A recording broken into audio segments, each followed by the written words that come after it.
Assistiremos, a partir de agora, a palestra O Petróleo, a Petrobras, a Tecnologia e a Soberania Nacional, Case Petrobras, com o engenheiro Ricardo Maranhão.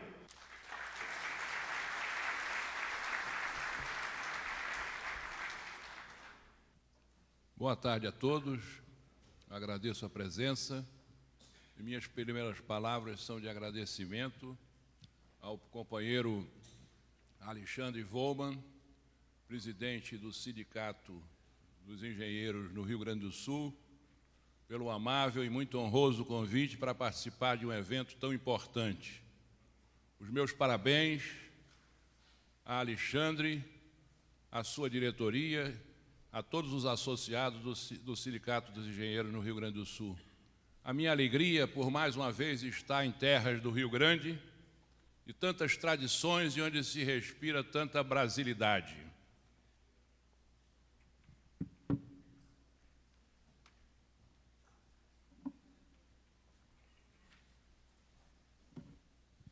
Os cidadãos brasileiros, todos os cidadãos, têm direito a informações corretas e isentas, direito este assegurado constitucionalmente, que nem sempre é cumprido por uma mídia fortemente oligopolizada em nosso país. Nós vamos começar falando um pouco de energia. Energia, num sentido amplo, é a capacidade de produzir trabalho. Trabalho também, num sentido amplo, aquecer ou esfriar um ambiente, iluminar um ambiente, transportar cargas de um local para o outro e movimentar todas as formas de veículos, automóveis, ônibus, caminhões, aviões, navios, motocicletas. Sem energia não se faz absolutamente nada. Até mesmo quando nós dormimos, o nosso organismo, para funcionar, necessita de energia. Energia é civilização, energia é vida. Sem energia não há civilização. Os povos morreriam de calor, ou de frio, de fome ou de sede. Por isso, o petróleo é importante, porque o petróleo é a mais importante fonte de energia de nossa civilização. Mais da metade da energia primária consumida no mundo vem do petróleo. Petróleo aí abrangendo o óleo, que é petróleo na fase líquida, o gás natural, petróleo na fase gasosa, e o asfalto, por exemplo, na fase sólida. As diferentes formas de energia de uma sociedade e as transformações de uma modalidade de energia em uma outra modalidade constituem aquilo que nós chamamos de matriz energética de um país. A primeira transparência, por favor.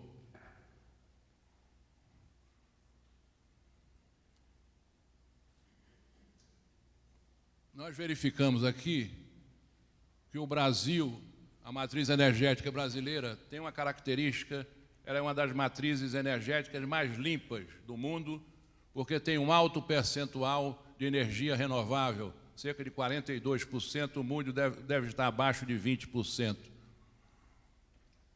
Então, a nossa matriz é uma matriz limpa, tem um alto percentual de energia hidrelétrica, de carvão e lenha, enfim. Outros países têm uma energia não tão limpa como a nossa. A importância do petróleo, por ser fonte de energia primária, com participação fundamental, majoritária, nas matrizes energéticas dos diferentes países, faz com que o controle, a propriedade das jazidas e da produção de petróleo, ou o controle sobre essas jazidas e essa produção, gerem uma série de conflitos. Conflitos aí, guerras, subornos, assassinatos, deposições de presidentes, uma série de conflitos.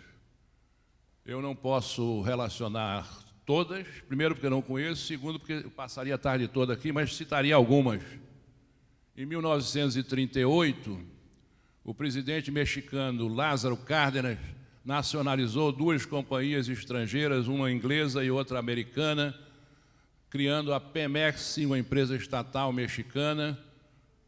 O governo da Grã-Bretanha rompeu relações diplomáticas, porque havia uma empresa inglesa envolvida.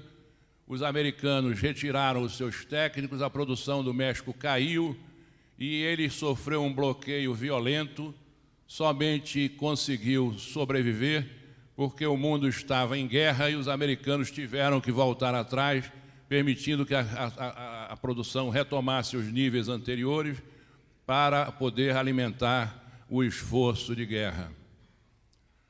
Os japoneses atacaram Pearl Harbor, uma base naval americana, no dia 7 de dezembro de 1941, em represália porque haviam invadido a China e haviam invadido a Indochina francesa. Os americanos cortaram o fornecimento de petróleo e, em represália, eles invadiram Pearl Harbor. O presidente Getúlio Vargas se matou na madrugada de 24 de agosto de 1954, deixou um documento intitulado de Carta Testamento, onde ele diz mais ou menos o seguinte: eu quis criar e desenvolver as potencialidades do Brasil através da Petrobras e mal começa esta a funcionar, a onda de agitação se avoluma, não querem que o povo seja independente. O vice-presidente dos Estados Unidos, Dick Cheney, Saddam Hussein quer dominar as fontes de petróleo do Oriente Médio e dominar o mundo através de chantagem. A invasão da Líbia e a deposição de Gaddafi. A Líbia tem grandes reservas de petróleo, a invasão do Iraque, grandes reservas, e o assassinato de Saddam Hussein, a guerra entre o Iraque e o Irã, a invasão do Kuwait e agora, mais recentemente, os acontecimentos ligados ao petróleo, aos conflitos, às guerras, enfim, são inúmeros, uma relação interminável. Agora, recentemente, a deposição do governo democrático da Ucrânia e a invasão russa com o controle do setor ucraniano da chamada Crimeia tem uma explicação, porque a Europa ocidental depende fundamentalmente do gás natural russo e mais da metade do gás natural russo fornecido à Europa passa por um gasoduto que atravessa o país, a Ucrânia. E mais recentemente o Catar está sendo acusado de fomentar o terrorismo e não se diz, por exemplo, que o Catar tem 1/3 das reservas de gás natural do mundo. Fez um acordo com o Irã para a exploração de um grande campo de gás. Então, o gás natural, o óleo, o petróleo estão no foco e são as causas de todos esses conflitos.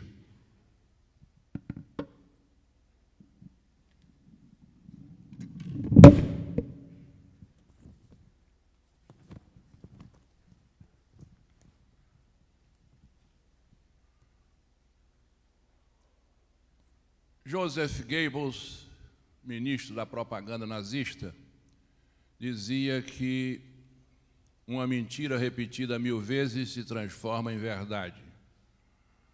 Eu prefiro uma afirmativa de Galileu Galilei, astrônomo, filósofo e matemático italiano, que dizia que a verdade é fruto do tempo e não da autoridade.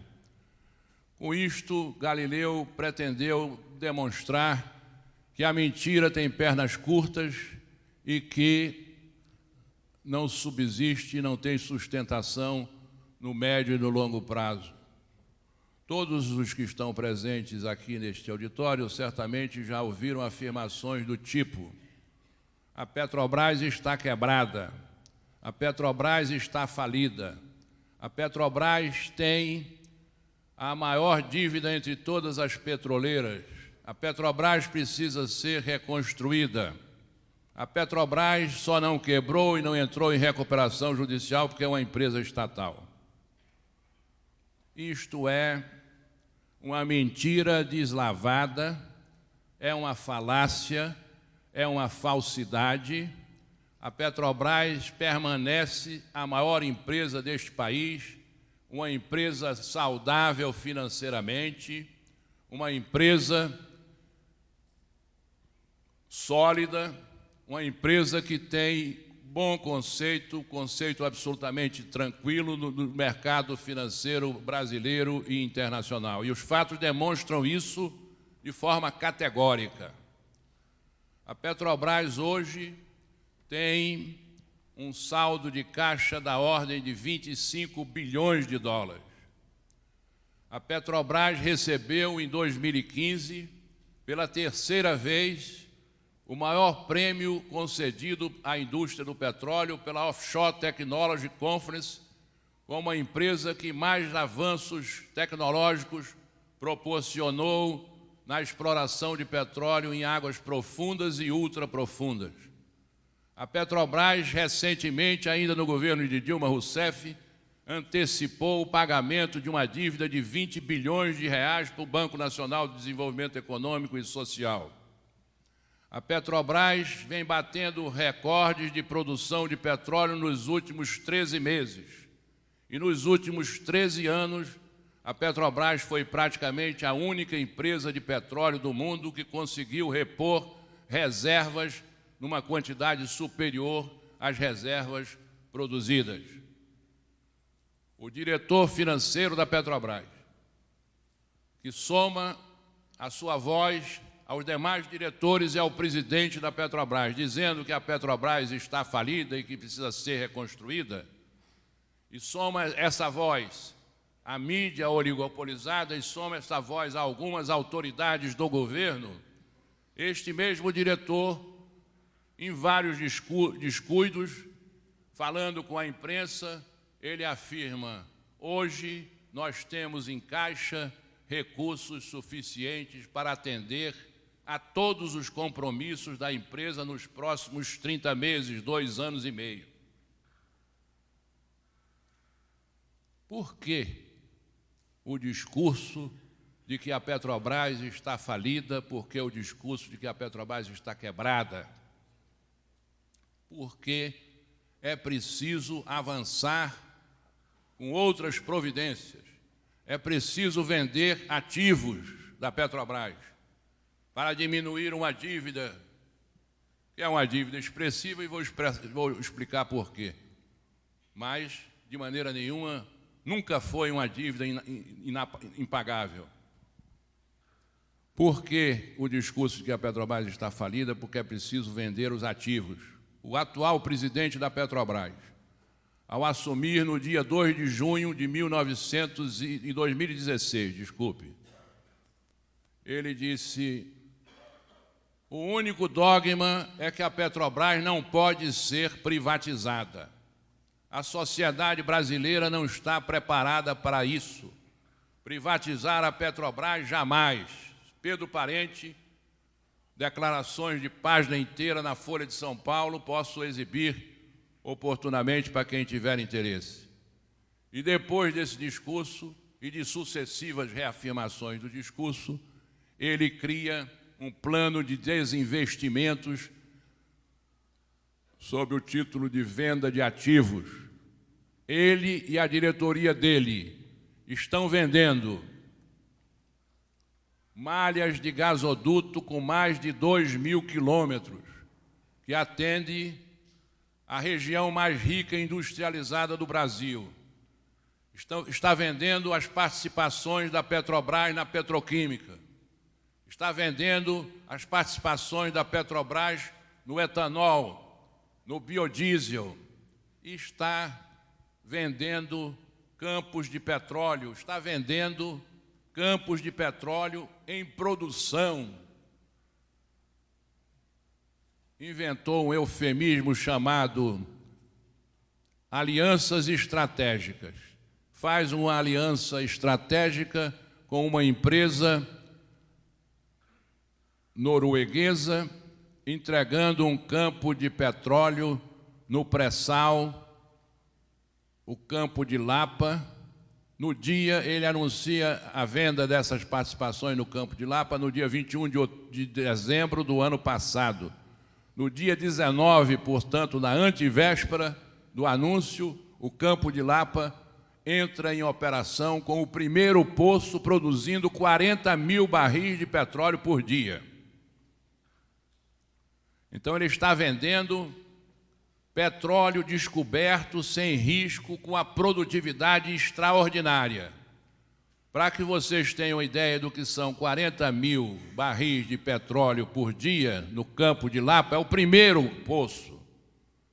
Existem poços de petróleo no Brasil, por exemplo, Fazenda Belém, no estado do Rio Grande do Norte, que produz um poço 5 barris. Nós estamos falando de 40 mil barris.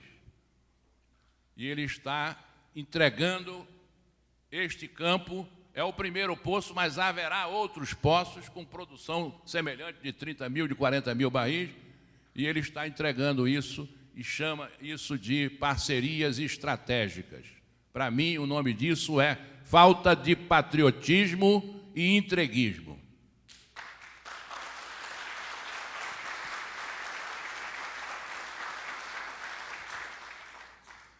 Este programa de venda de ativos, ele é desnecessário.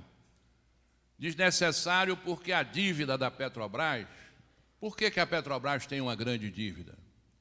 A Petrobras tem uma dívida, os números da Petrobras são todos enormes. A Petrobras fatura 100 bilhões de dólares por ano, 300 bilhões de reais por ano. A Petrobras tem 70 mil empregados. A Petrobras investe 1 bilhão e 900 milhões de reais por ano em tecnologia. Chegamos lá. Então, os números são enormes e por que a Petrobras tem uma dívida grande? Mais pagável, equacionável, desdolarizável? Porque a Petrobras descobriu o pré-sal. Porque a Petrobras tem um mercado cativo que é a 6ª, 7ª ou 8ª economia do mundo, chamada Brasil. Tem 30 milhões de automóveis, milhares de indústrias. E descobriu o pré-sal, que o pré-sal é, fora de dúvidas, uma das maiores, se não a maior descoberta de petróleo nos últimos 20 anos em todo o mundo. Então ela tem que desenvolver. Ela tem um mercado enorme, este mercado ainda tem um consumo de combustíveis baixo em relação a outros países. O óleo do pré-sal é de excelente qualidade, então, para desenvolver esta província petrolífera, ela tem que fazer investimentos, ela fez investimentos com recursos próprios e também com empréstimos, com financiamentos.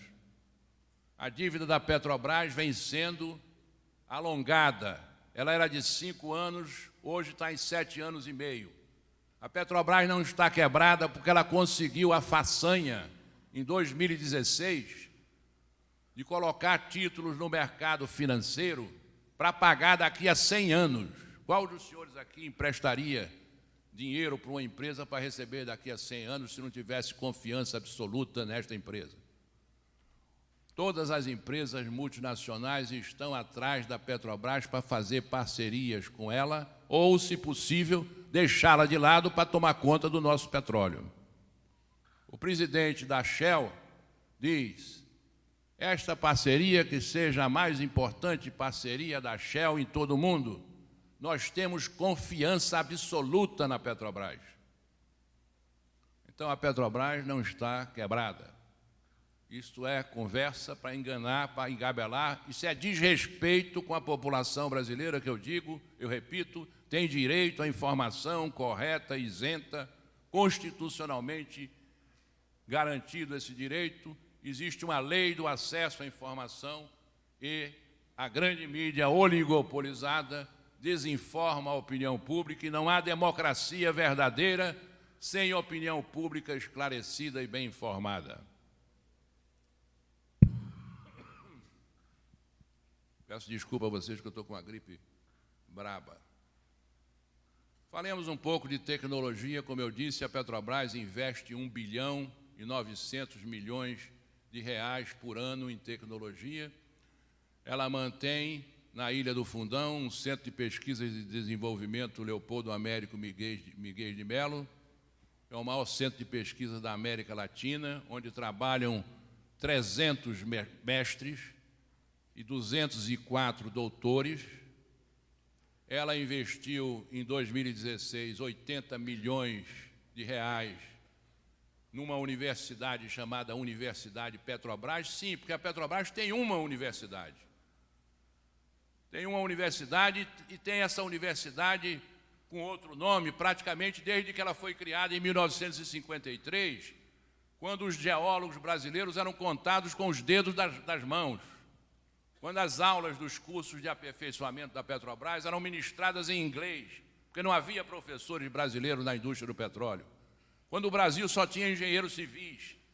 Depois vieram os engenheiros mecânicos, mas os engenheiros mecânicos foram transformados em engenheiros de equipamentos, como eu, engenheiro de terminais e oleodutos, engenheiro de instalações no mar, porque mesmo formados nas universidades, foram depois doutorados em assuntos ligados específicos à indústria do petróleo. Então, são 1 bilhão e 900 milhões de reais por ano em desenvolvimento tecnológico, são 1.600 empregados no centro de pesquisa, e desses 1.600, 1.400 se dedicam exclusivamente a atividades de P&D, de pesquisa e desenvolvimento. Por isso, por investir em recursos humanos, a Petrobras ganhou 3 prêmios Nobel na indústria do petróleo concedidos pela Offshore Technology Conference. E ganhou mais 3 prêmios da Agência Nacional do Petróleo com relação a projetos específicos. Mas a Petrobras não trabalha sozinha e não são só os trabalhadores da Petrobras que têm esses méritos. A Petrobras trabalha com mais de 100 universidades, instituições e institutos de pesquisa no Brasil. Certamente a PUC do Rio Grande do Sul deve ter algum projeto com a Petrobras. Se tiver alguém da PUC, possa depois esclarecer, né? Mas, por exemplo, e ela não trabalha só com universidades públicas, privadas, brasileiras e estrangeiras, e centro de pesquisa e instituto de pesquisa. Ela trabalha também com fabricantes de materiais e equipamentos. Ela desenvolveu agora um processo de criação de um cimento com utilização de CO2 com a Schlumberger, que é uma empresa francesa que fornece tecnologia para a indústria do petróleo. Então, nós já falamos na quebra, na estranha quebra e na estranha falência da Petrobras, falamos um pouquinho em pesquisa e inovação tecnológica. Eu gostaria de dar também algumas palavras sobre Lava Jato. O que foi a Lava Jato? A Lava Jato foi um episódio vergonhoso que causou indignação na Petrobras e fora da Petrobras, em todos os homens e mulheres de bem deste país. E a Lava Jato resultou de um conluio entre empreiteiros, empresas, grandes empresas de engenharia brasileiras, cartelizadas e empresários corruptos, com empregados da Petrobras que, lamentavelmente, não souberam honrar o nome de empregado da Petrobras e são verdadeiros delinquentes que devem ir para a cadeia. Esse negócio de tornozeleira e vai tomar banho de piscina e rouba 100 milhões e devolve 80 e fica com 20, eu não aceito isso. Eu acho que isso aí é uma coisa absolutamente inaceitável. Isso é um estímulo. Então, foi um conluio de delinquentes internos com políticos inescrupulosos. Porque não é possível continuar, e falo como político, filho de político. O meu pai foi o senador mais jovem do Brasil aos 38 anos e deputado federal. Morou no mesmo apartamento que comprou em 1949 com financiamento do IPASE. Eu tive 800 milhões de dólares da Petrobras na minha mão como chefe de obra, e eu explico de onde veio o meu patrimônio, minhas declarações de imposto de renda, e posso garantir a vocês que o povo da Petrobras é assim, na sua maioria, na sua quase totalidade, de gente digna, de gente competente, de gente que veste a camisa, de brasileiros que têm orgulho de serem funcionários da Petrobras e de serem brasileiros. O resto é a desmoralização para dizer que está quebrada, que está falida, que tem que vender, que tem que privatizar disfarçadamente. Não tem coragem de dizer que estão vendendo o patrimônio nacional a preços vis. O Tribunal de Contas da União já se manifestou sobre o plano de desinvestimentos da Petrobras. Um rol enorme, 14 ou 15 itens de irregularidades e de ilegalidades. Preços vis, falta de transparência, falta de critério na seleção dos que vão comprar, negociações diretas quando deveria haver concorrência pública, obediência à lei de licitação, falta de transparência exigida pelo artigo 37 da Constituição. Então, Lava Jato foi isso, Lava Jato foi o conluio, Lava Jato é uma demonstração cabal de que nós temos que aperfeiçoar os sistemas de controle das empresas públicas e privadas. Porque a bandalheira e a corrupção não é função exclusiva de empresa pública. A irresponsabilidade social não é função exclusiva de empresa pública. Muita gente diz para mim, Maranhão tem que privatizar, porque na privatização o dono olha, toma conta do patrimônio e não deixa ninguém roubar. Eu digo, tá bom, então você privatiza como a Samarco, que provocou o maior acidente ambiental do Brasil em todos os tempos. Privatiza como a Oi na telefonia, que hoje tem um passivo de 65 bilhões de reais. Privatiza como a privatização do Galeão, que o consórcio que comprou não tem condição de sequer de pagar a taxa de outorga. Privatiza como o estádio do Maracanã, que estão querendo vender para os franceses, e os franceses não querem comprar porque não confiam no governo do seu Sérgio Cabral e do seu sucessor. Então, a Lava Jato é uma demonstração de que nós temos que aperfeiçoar os sistemas de controle no Brasil, de que nós temos que reeducar o nosso povo, que nós temos que punir a corrupção para que a impunidade se transforme em um estímulo à corrupção. E nós temos que, enfim, de uma vez por todas, encontrar soluções para acabar com esse loteamento de cargos nas empresas públicas, nas empresas estatais, também nas empresas privadas. Porque se alguém pedir para botar lá um gerente ganhando 200 mil por mês, o Wesley Batista, desde que ele tenha interesse, ele vai providenciar isso. Eu queria falar um pouco sobre conteúdo local. Não é nem conteúdo nacional, nós somos modestos, conteúdo local. A indústria do petróleo, a descoberta do pré-sal, está exigindo e vai exigir dezenas ou centenas de bilhões de dólares em investimentos. Então serão compras de materiais, compras de equipamentos, contratação de serviços de engenharia.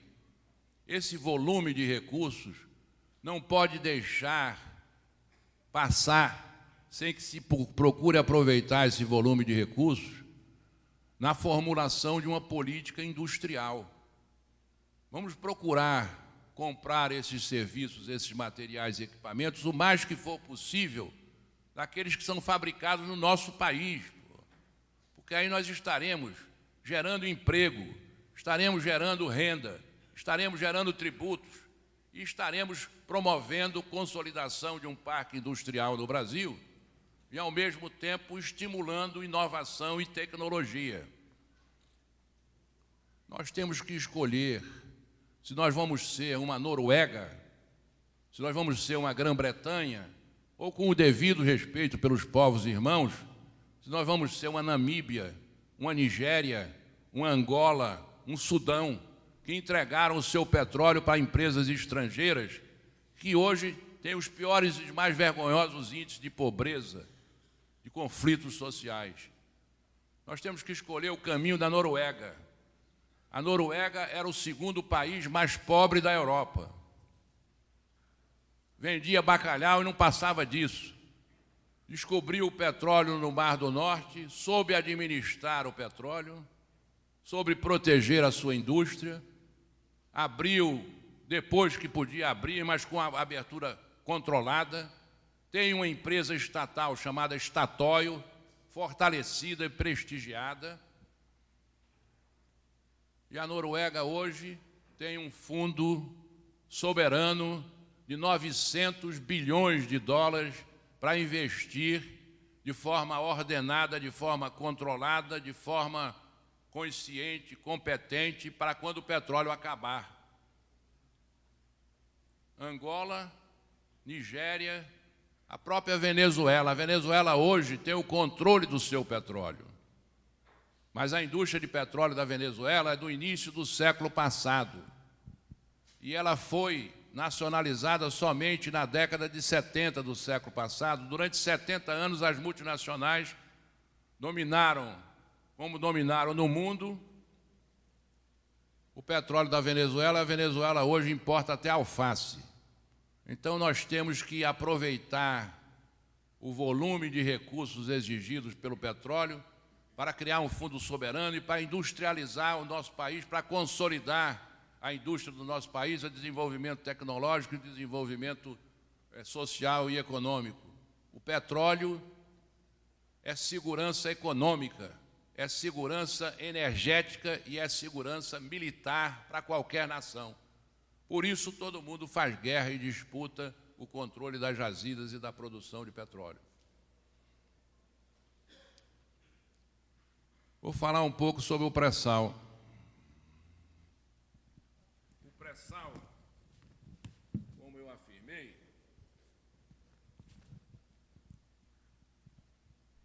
é a maior descoberta de petróleo em todo o mundo nos últimos 20 anos. Rochas carbonáticas. A lâmina d'água no pré-sal, ou seja, a distância da superfície do mar à crosta terrestre, chega a ter 2.400 metros. A distância do continente para as jazidas, 340 quilômetros. A profundidade dos poços, lâmina d'água, crosta terrestre, camada do pré-sal que pode ter até 2.000 metros, mais crosta terrestre, 8.000 metros da profundidade dos poços. Então, essas condições, presença de CO2, presença de gás sulfídrico, presença de agentes que provocam corrosão acentuada nos materiais e equipamentos.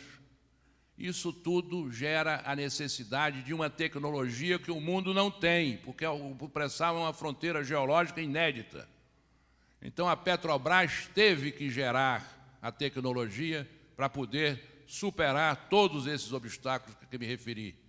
Longa distância da costa, camada do pré-sal, lâmina d'água, profundidade dos poços, um solo que propicia o desmoronamento das paredes dos poços.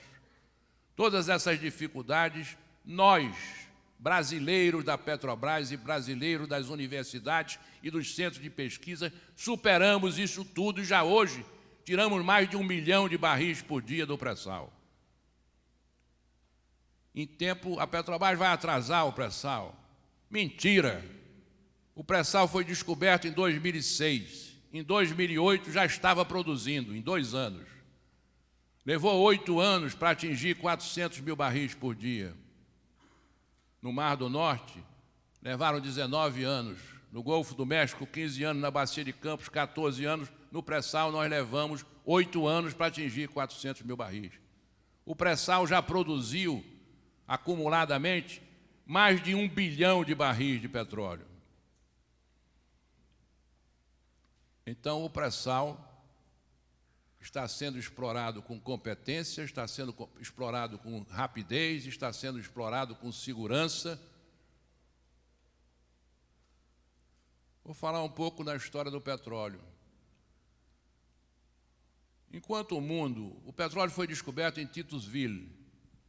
Eu pediria a alguém que controlasse meu tempo, que se me deixar, vai todo mundo dormir aqui ouvindo as besteiras que eu estou dizendo, né? petróleo foi descoberto em 1856, na Pensilvânia, em Titusville, por um sujeito chamado... esqueci o nome dele agora, Drake. E até 1938, 39... Sim. Ainda tenho 15? Não vou falar muita besteira ainda. Mas... O petróleo foi descoberto em 1858 e durante 1900, 1910, 1930, o discurso aí é que não tem petróleo no Brasil. E se tiver petróleo, nós não temos condição, porque a indústria é sofisticada e exige muito recurso, nós não temos condição de explorar o petróleo. Né? Mas o petróleo já campeava aí pelo mundo, as 7 irmãs, eram as 7 maiores companhias de petróleo, as 7 Sorelli, uma expressão cunhada por um italiano chamado Enrico Mattei, as 7 Sorelli, as 7 irmãs, eram 7, hoje são 4, eles se fundiram. Né? Nós estamos falando de... Pois bem, havia uma discussão enorme, não tem petróleo no Brasil, se tiver nós não temos jeito, não sei o quê. Em 1947 foi iniciada uma campanha chamada Campanha do Petróleo é Nosso. 1947 a 1953. Foi o maior movimento de mobilização popular da história do Brasil. Alguém vai dizer, não, mas na Candelária, no Rio de Janeiro, na campanha das diretas, tinha 1 milhão de pessoas. É verdade, só que durou 2 meses, e a campanha do petróleo durou 47 a 53, 6 anos. Tinha comício em 1949 no Rio de Janeiro com 160 mil pessoas. Então foi um movimento extraordinário e esse movimento resultou na criação da Petrobras pela Lei 2004, de 3 de outubro de 53, na instituição do monopólio. Só quem pode explorar petróleo no Brasil é o Estado. E o Estado faz essa exploração através da Petróleo Brasileiro S.A., que é uma empresa controlada, uma empresa estatal e monopólio estatal. Os resultados foram excelentes. Em 1975, o general Geisel, o presidente da República, autorizou os chamados contratos de risco.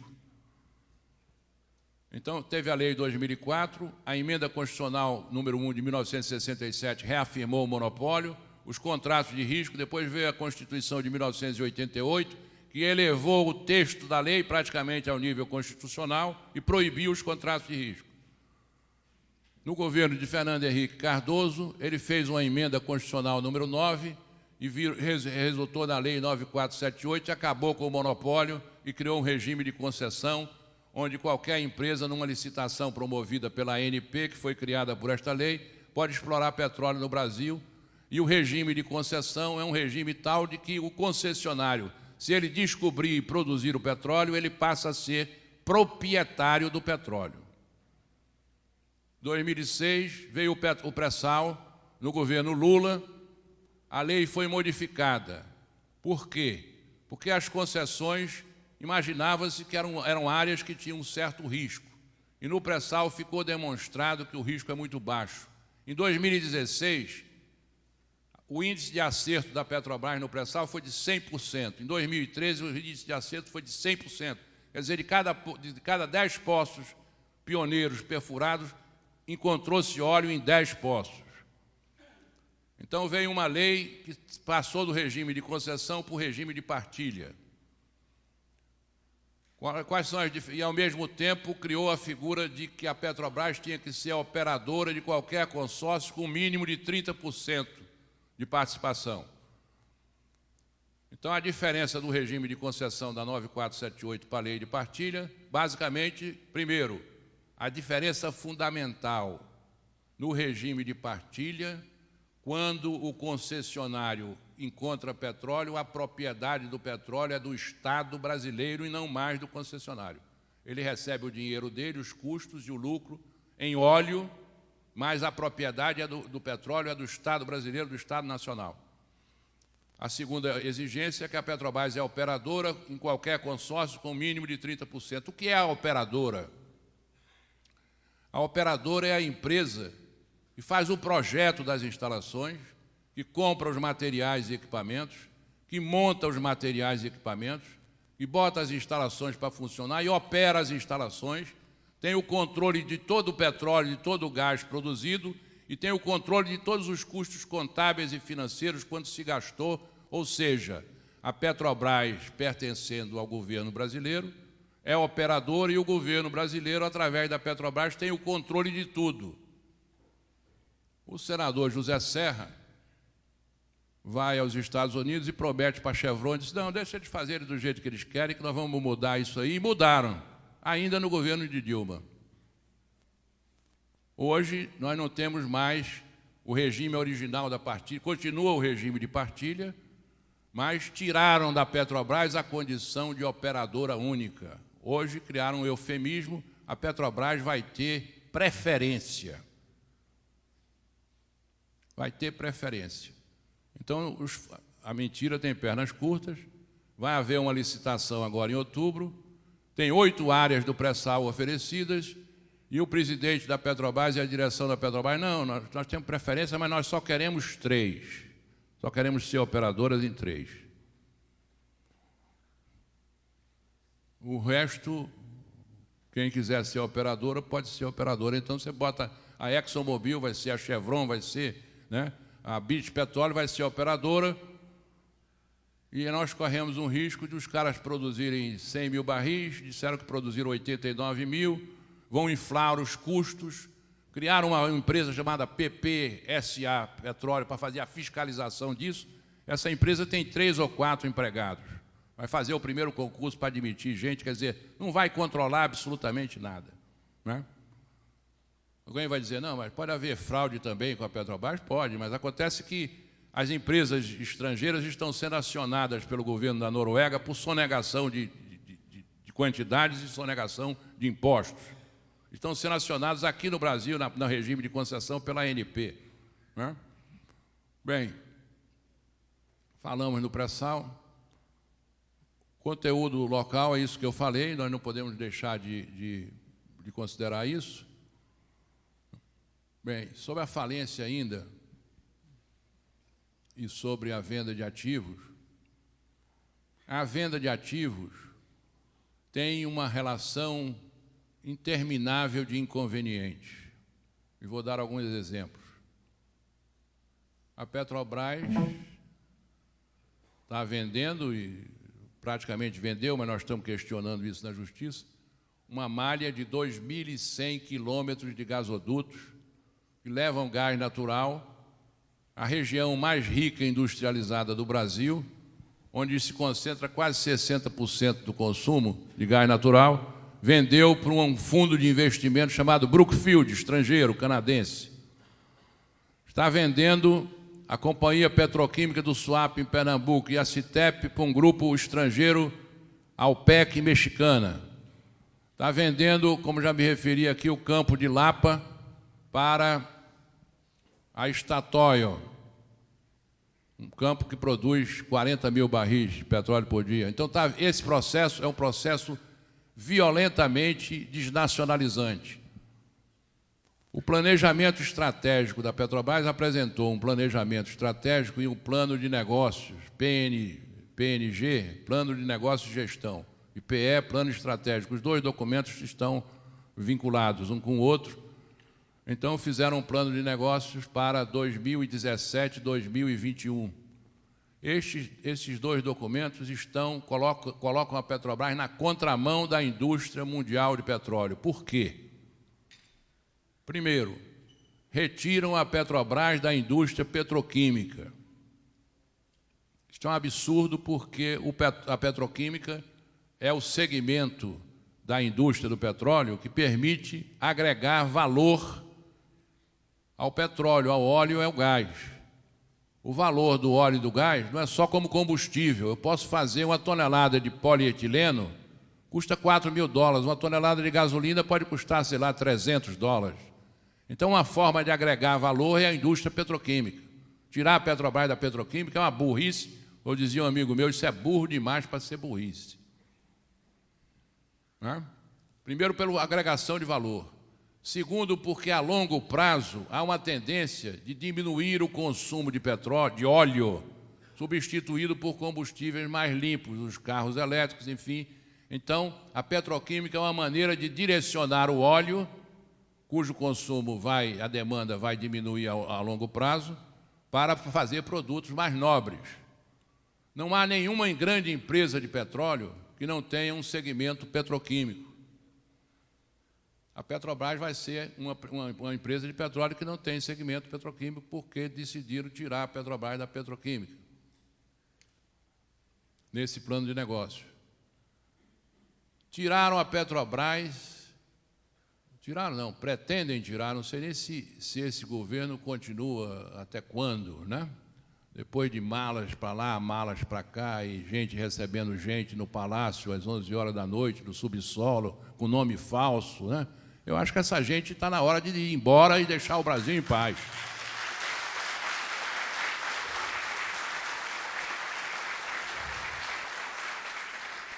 Né? Essa gente tem que deixar o Brasil em paz, que o Brasil é nosso. Lugar de corrupto na cadeia, pô, né? Então, com uma pressa enorme de fazer disso tudo com rapidez. Mudança na legislação trabalhista, mudança, né, 100% de capital estrangeiro na aviação, venda de terra para estrangeiro, inclusive em área de fronteira. Eu já me perdi, que eu não me lembro o que eu estava falando. Assim, a desnacionalização, né? Tiraram a Petrobras da petroquímica, tiraram a Petrobras dos biocombustíveis. Os biocombustíveis são dois: o etanol, que é o álcool, e o biodiesel, que é o diesel de origem vegetal ou animal, não é o diesel mineral. Isso é uma burrice porque o etanol é um substituto da gasolina. Uma maneira da Petrobras manter o mercado é produzindo e vendendo o etanol. O consumo de álcool no Brasil, de etanol no Brasil, o ano passado foi de 19 bilhões de litros, e de gasolina 40 bilhões. Então, o consumo de etanol é quase 30% ou 40% do consumo de gasolina, e nós estamos saindo desta atividade porque decidiram que a Petrobras não precisa produzir. A mesma coisa do biodiesel, o consumo de biodiesel. O biodiesel você adiciona ao diesel mineral. 4 bilhões de litros por ano no ano passado, né? E tem mais, o biodiesel é um programa de governo, quer dizer, a Petrobras está contra um programa do governo. O biodiesel é um programa que pretende produzir diesel de origem animal ou diesel de origem vegetal na chamada agricultura familiar, gerando emprego e renda. É um programa de governo e o senhor Pedro Parente, de sua diretoria, está querendo que a Petrobras saia desse programa de governo, uma coisa muito estranha. Então, petroquímica, biocombustíveis, né? E são erros, equívocos. Bem, o gás natural é o combustível de transição do óleo para uma energia mais limpa, né? O carvão era muito sujo, foi substituído pelo petróleo, pelo óleo em parte. E o óleo vai ser substituído pelo gás natural. Provavelmente o gás natural ainda é fóssil, provavelmente depois o gás natural vai ser substituído pelo carro elétrico, pela energia eólica, pela energia solar, esse negócio todo. Mas o gás natural, os dados da Agência Internacional de Energia mostram que o gás natural é a forma de energia que mais cresceu no mundo nos últimos 10 anos. Então estão tirando a Petrobras estão diminuindo a atividade da Petrobras no gás natural, num segmento que é o segmento que mais cresce na indústria de energia. É um absurdo também. Então, o planejamento estratégico é um desastre e, como dizia um amigo meu, Chico Melo Franco, é burro demais para ser burrice. Enfim, meus amigos, eu acho que é um dever de todos os brasileiros conscientes trabalhar, né, no sentido de que a Petrobras seja fortalecida, cresça, porque o crescimento da Petrobras é o crescimento do Brasil. Grande parte das dificuldades que nós temos hoje, os 14 milhões de desempregados, um polo da indústria de construção naval em Rio Grande e São José do Norte, e vai por aí afora, grande parte disso tudo resulta dessa canalice da Operação Lava Jato, que resultou na interrupção de negócios e de uma série de empreendimentos que eram conduzidos por 17 ou 20 empresas cartelizadas, como eu me referi, né? E essas empresas cartelizadas estão provisoriamente sem poder fazer licitação, e por isso o país está semi-paralisado e tem 14 milhões de desempregados. Evidentemente que não é só por isso, mas isso, a Petrobras representa 10% do PIB brasileiro, né? Então, nós como engenheiros temos que ter clareza no sentido de que, primeiro, é absolutamente necessário, indispensável, inarredável punir os bandidos com maior rigor. Segundo, nós precisamos distinguir entre o CPF e o CNPJ. Ou seja, prenda, confisque os bens, se precisa, venda o controle acionário, mas a empresa de engenharia brasileira tem que ser preservada. A engenharia brasileira tem que ser preservada. A Odebrecht não é necessariamente uma organização corrupta. Corruptos são os dirigentes da Odebrecht, o departamento de propina, mas tem centenas ou milhares de engenheiros que trabalham na Odebrecht que não são corruptos. E quem está pagando o pato dessa história toda é o maçariqueiro, é o soldador, é o encanador, é o pedreiro. Isso é o que é mais lamentável. É o servidor público do Rio de Janeiro, porque o senhor Sérgio Cabral roubou 300 milhões, não tem mais, isso é uma doença. É uma doença. O camarada vai fazer o quê com 300 milhões de reais? Isso é uma cleptomania exacerbada. O que é que o outro vai fazer com o seu Barusco, vai fazer com 100 milhões de dólares? Mas o pobre coitado que tem a família para sustentar, o modesto funcionário, o encanador, o maçariqueiro, o pintor, esse perdeu o seu emprego. E o país perdeu, não pode perder a expertise, a competência dessas empresas, porque foram essas empresas que construíram a ponte Rio-Niterói, a usina de Itaipu, que é o maior projeto do mundo no século passado, é superior em investimentos até o Eurotúnel. Essas empresas constituem um patrimônio nacional acumulado durante dezenas de anos. Se necessário for, afastem-se até os dirigentes, vendo o controle acionário, porque há outros interesses por trás disso. O maior jornal do Rio de Janeiro, no auge da Lava Jato, ele estampou uma manchete de primeira página: chegou a hora das estrangeiras. Chegou a hora das estrangeiras. Como se as empreiteiras estrangeiras fossem exemplos de dignidade, de ética e de procedimentos corretos. A SBM holandesa está na Lava Jato. A Alstom francesa está no metrô de São Paulo dando propina. A Halliburton está cheia de safadeza no Iraque. A Blue Water, enfim. A corrupção não é um fenômeno exclusivo do Brasil. E as empresas brasileiras não são as únicas que tiveram esses desvios. Nós temos que preservar as empresas de engenharia brasileiras, eu afirmo isso, e eu acho que isso aí é uma responsabilidade de todos nós. Meu tempo está esgotado, eu pedi, não sei se eu pude ser atendido. Como eu estou convalescendo de uma cirurgia que eu fiz, e vai haver um segmento de debates aí, eu pedi que me fosse possível atender a eventuais dúvidas do auditório, né? Se for possível, eu reitero o meu pedido, senão eu vou permanecer até que possa, porque também tenho que respeitar o tempo dos palestrantes que vão seguir, mas eu estou à disposição para qualquer tipo de pergunta. Não há pergunta inconveniente, poderá haver respostas não convincentes. Muito obrigado a todos. Um grande abraço, né?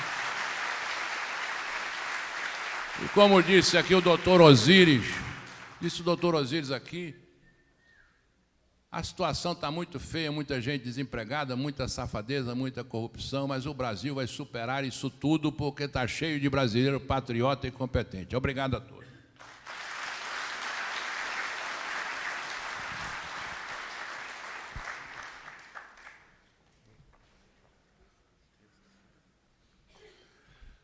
Nós vamos abrir para 3 questões, devido ao tempo já adiantado que nós estamos. Então, se tivermos na plateia algum inscrito para realizar o questionamento, nosso palestrante está à disposição. Eu sugiro até que seja feita verbalmente para evitar a burocracia de escrever, não sei se estou contrariando as normas da casa. Fica atento com o microfone. Consulto mais uma vez nossa plateia.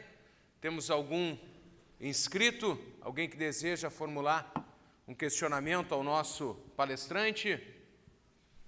Por gentileza. Lá no fundo.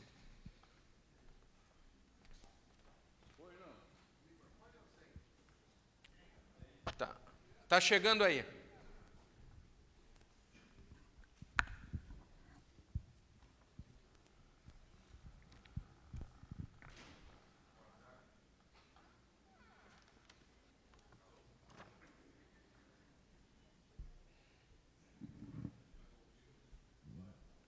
Boa tarde, parabéns pela palestra. É uma pergunta até um pouco ignorante ali na sua tabela das maiores reservas. A Venezuela estava em primeiro lugar. E como eu não conheço, sou engenheiro florestal e não geólogo, o Brasil faz divisa com a Venezuela. Aqueles dados são de reservas já descobertas ou pode ter alguma coisa escondidinha lá pela Amazônia? Em primeiro lugar, não existe nenhuma correlação a nível de certeza entre a fronteira geológica e a fronteira geográfica, né? Você pode ter uma produção de petróleo e, sei lá, daqui a 5 quilômetros para cá não tem nada, né?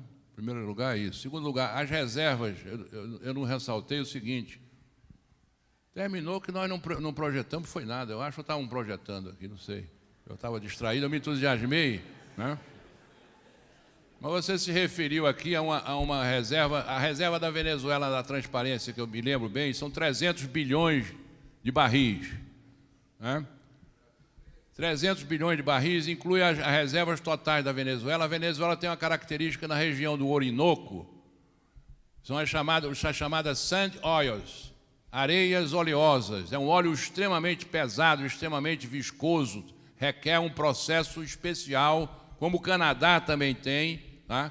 Diferentemente do nosso pré-sal que está lá no fundo do mar, mas é um óleo que tem, a rocha tem uma boa permeabilidade, é um óleo leve, ele vem à superfície com uma certa, né?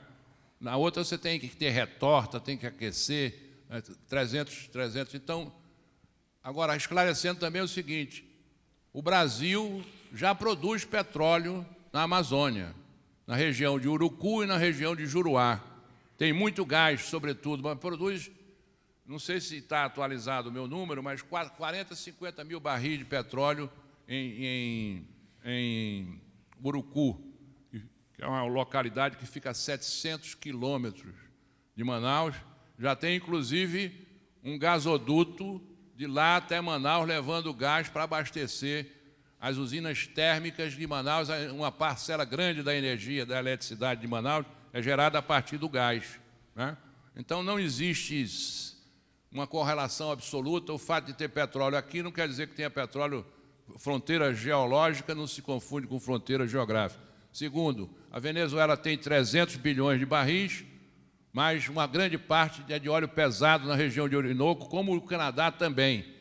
E na transparência que o Brasil aparece com 13 bilhões de barris, não estão nesses 13 bilhões de barris as reservas do pré-sal. Existem 2 estimativas do Instituto Nacional de Óleo e Gás da UERJ, Universidade do Estado do Rio de Janeiro. A primeira diz que o pré-sal pode ter, com 90% de probabilidade, 173 bilhões de barris. E com 10% de probabilidade, poderia ter 270 bilhões de barris. 173 bilhões de barris colocaria o Brasil como a quarta reserva de petróleo do mundo, ao lado de Iraque, Irã, etc. Né? Não sei se respondi a sua pergunta. Boa tarde. Gerson Tertuliano, do Sindicato dos Engenheiros de Goiás. Pois não. Eu queria aproveitar e fazer uma pergunta, já que houve tanta coisa difícil que está sendo feito por essa atual administração, Pedro Parente, há possibilidade de reversão disso ou são coisas irreversíveis? Por exemplo, a Petrobras não participar mais dos poços. Será que existe algum segmento que possa contestar isso?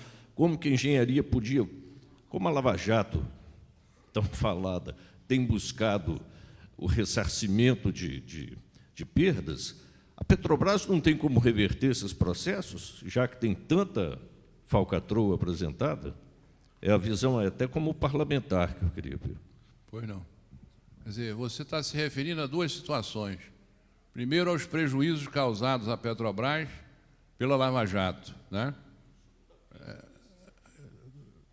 A Petrobras é testemunha de acusação, é vítima e é testemunha não, faz parte do processo de acusação dos bandidos da Lava Jato, buscando ressarcimento. Houve oficialmente uma cerimônia em que o Ministério Público estava presente, devolveram à Petrobras uma mixaria, né, diante do prejuízo que eu imagino que tenha havido.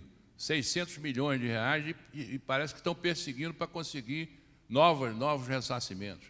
A Petrobras está sendo processada nos Estados Unidos, porque o pessoal, as ações caíram muito de preço, e o pessoal disse que a Petrobras sabia do que estava acontecendo, não avisou, então está processando por informação falsa ou por falta de informação.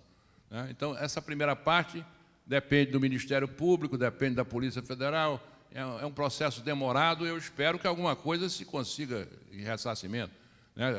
A Odebrecht está dizendo que vai pagar 10 bilhões de reais ou de dólares, não sei. O Wesley Batista, não sei se está na Lava Jato, mas talvez esteja. Fez um acordo agora de 10 bilhões para pagar em 25 anos. É um negócio bom, né? Quer dizer, o cara rouba em uma semana e depois paga em 25 anos. Bem, com relação às operações feitas de forma ilegal, irregular, com tratamento aviltando o patrimônio público de forma desnecessária, porque nós temos 10 propostas para reduzir a dívida sem precisar vender coisa nenhuma, né? Nós estamos contestando na Justiça. Tem um número enorme de ações populares, né? Algumas a gente consegue uma liminar, a Petrobras recorre para nível superior, o tribunal cancela, a gente consegue uma outra.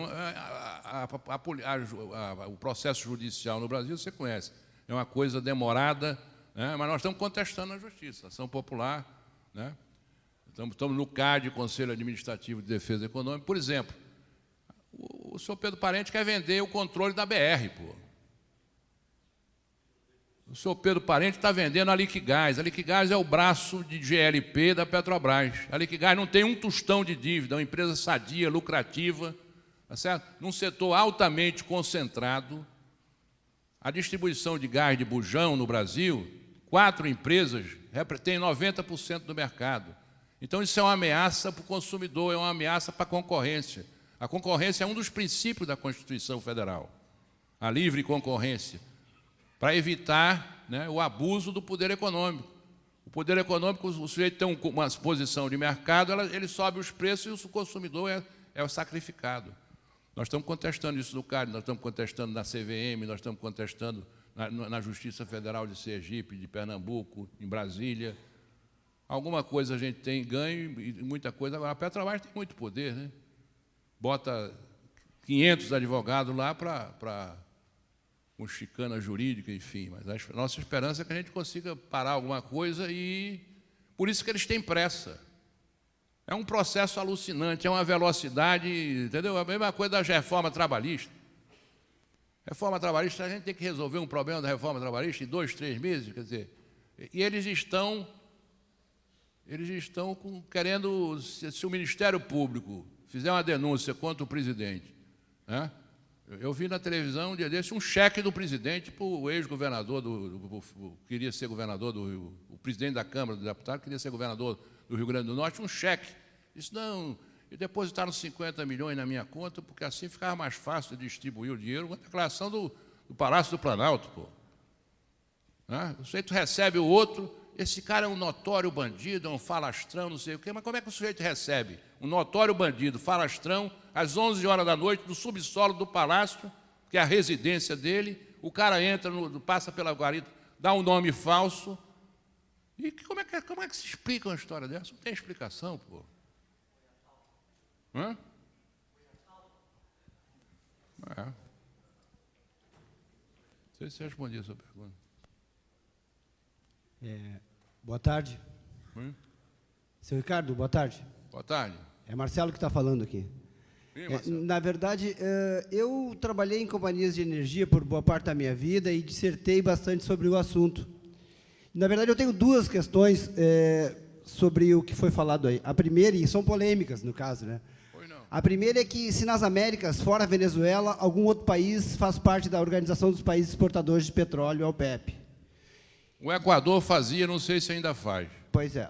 E a segunda, nesse cenário que está se construindo, assim, a médio prazo e a curto prazo, há um tempo atrás se falou que o Brasil poderia se transformar num tipo um sultanato do petróleo. E se a gente poderia imaginar, assim, já que a gente está em um seminário de tecnologia, de coisas meio virtuais, isso aqui poderia se transformar tipo num cenário do filme Siriana, que é um filme que particularmente eu gosto muito, que conta a indústria do petróleo e todas as e que aquilo gera porque o petróleo a gente sabe que é o motor do capitalismo e vai ser por um bom tempo. Que isso poderia gerar um sem fim de perseguições, por exemplo, gente que defende coisas quer dizer, se esse cenário é possível nessa evolução do setor no Brasil. Essas são as duas questões. Eu espero que não, porque o Brasil é uma república democrática, é um Estado de direito, né? Esses países que têm reservas monstruosas de petróleo no Oriente Médio, o Iraque não, a Arábia Saudita, o Kuwait, o Catar, a União de Emirados Árabes, são monarquias autocráticas, né? ditaduras de famílias monarquias, e se sustentam por razões, por exemplo, o Catar tem uma renda per capita, esse país que está sendo acusado agora de financiar o terrorismo, e que na realidade eu acho que tem jazidas enormes, que representam 1/3 das jazidas de gás natural, está sendo acusado de terrorismo, de financiar o terrorismo, tem uma renda per capita de $150 mil. Então, os sultões lá, os sheiks, coisa e tal, devem dar concessões para a população, deve ter escola de graça, deve ter uma porção de mordomias, deve ter turismo, etc. Eles vão se sustentando agora. São governos não democráticos, e são países relativamente pequenos. A Arábia Saudita deve ter 15 milhões de habitantes, o Brasil tem 204 milhões. Então, é difícil, republicano, né? É difícil se criar uma situação semelhante a essa. Agora, o petróleo pode ser uma benesse, pode ser felicidade, mas pode ser também uma desgraça. Depende como tudo na vida, depende do uso que você faça dele, né? Por exemplo, existe um negócio chamado doença holandesa, né? Doença holandesa. O que é a doença holandesa? A Holanda é um país que tem muito gás natural. Então, durante um determinado período, a Holanda produziu muito gás e exportou muito gás. Eu acho que a moeda lá é o florim, hoje deve ser o euro, porque deve estar na União Europeia. Mas você começa a exportar, começa a entrar tanto dinheiro estrangeiro, moeda forte, e a sua moeda fica muito valorizada, entendeu? E como a sua moeda fica muito valorizada, os seus produtos se tornam muito difíceis de serem exportados e os produtos internacionais se tornam muito baratos. Então, você provoca um processo de desindustrialização do país, entendeu? Se nós começarmos a exportar petróleo, primeiro que é uma burrice exportar petróleo, nós temos que exportar petroquímico, no mínimo, nós temos que fazer refinaria para exportar um mínimo de beneficiamento do petróleo. Nenhum país do mundo se desenvolveu e se tornou país rico exportando petróleo cru. A Venezuela não é um país rico, Angola não é um país rico, Nigéria não é um país rico. Tem jazidas enormes, mas aquele negócio, nós temos que escolher. Nós vamos ser Nigéria e Angola ou nós queremos ser Noruega? Uma maneira de você evitar a doença holandesa é essa avalanche de moeda estrangeira que entra, você congela num fundo soberano. A Noruega tem 900 bilhões de dólares. A Noruega é um país de 8 milhões de habitantes. Tem 900 bilhões de fundo soberano que pode usar esse dinheiro quando o petróleo acabar, porque o petróleo vai acabar. Nós vamos ter, né? Macaé, por exemplo. Eu morei em Macaé, tenho uma filha nascida em Macaé, né? O petróleo da Bacia de Campos está diminuindo, daqui a pouco aquilo vai virar uma serra pelada do petróleo lá.